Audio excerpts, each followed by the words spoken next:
Hey, this is Christine with Kids in the Kitchen, or Miss I, sorry.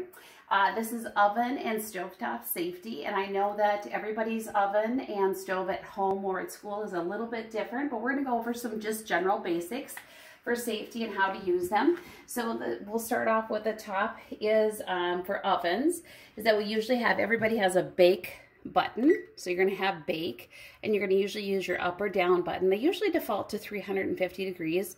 You're going up or down to set your time.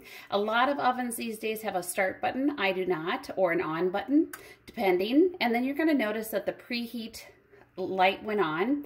Typically the light will go off when it's ready, and you don't want to bake unless your recipe says directly to put it in an unpreheated oven.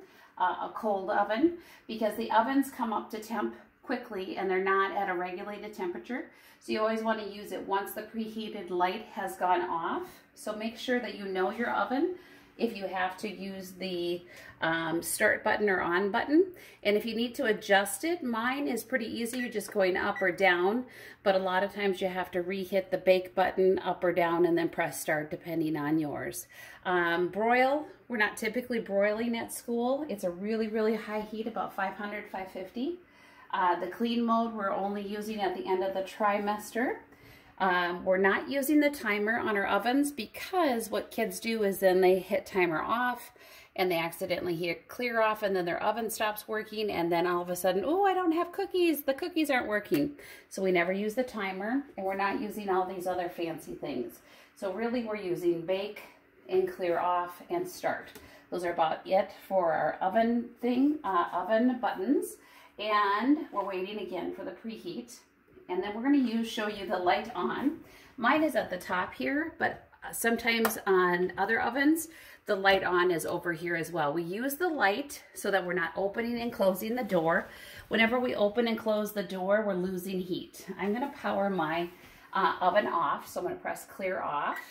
But I'm going to show you how you open your oven. You always want to open it with two hands on the door. I've had the doors fall off. Literally one time I had the whole door handle and the door fall off.